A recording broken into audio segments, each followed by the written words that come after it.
बिस्मिल्लाहिर्रहमानिर्रहीम। हर रोज़ सुबह फजर के वक्त और शाम को 7 मरतबा पढ़ें और कमाल देखें।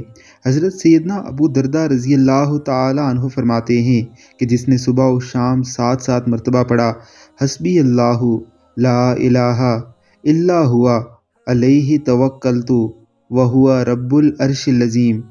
मुझे अल्लाह काफ़ी है, उसके सिवा किसी की बंदगी नहीं, मैंने उसी पर भरोसा किया और वो बड़े अर्श का मालिक है।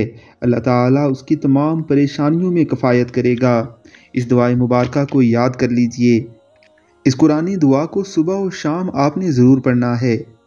सुबह की नमाज के बाद 7 मरतबा पढ़ लें और मगरिब की नमाज के फ़ौरन बाद ही 7 मरतबा पढ़ लें। आपके सिर्फ 2 मिनट लगेंगे और अल्लाह रब्बुल इज़्ज़त आपके कफ़ील बन जाएंगे। अल्लाह रब्बुल इज़्ज़त की ज़ात हम सबको तौफ़ीक अता फ़रमाए। आमीन अल्लाहुम्मा आमीन।